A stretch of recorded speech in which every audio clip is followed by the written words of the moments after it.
কি ব্যাপার, থালা এইসব সাজিয়ে, কাঁসার থালা এইসব সাজিয়ে কি করবে তুমি? আমরা তো বহুত দিন আজ রান্না করেছি, এই জন্য আজকে আবার সমাপ্তি করছে। ও, গ্যাস এসে গেছে বলে গ্যাস পূজা করবে নাকি? হ্যাঁ, প্রথম নতুন গ্যাস তো। বাবা কি খুশি! নতুন গ্যাস তো, পুজো করতে হলে আগে, তারপরে গিয়ে কাজ বাজ। মা অন্নপূর্ণাকে স্মরণ করে তারপরে বাকি সব কিছু। প্রথমে ওভেন পূজা করে নিচ্ছ, তারপর সিলিন্ডার।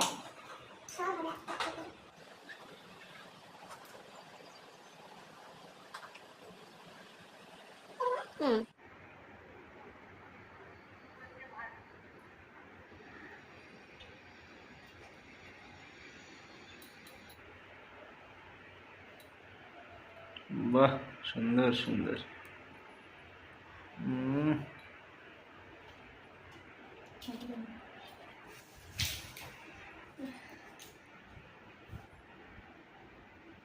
বাহ।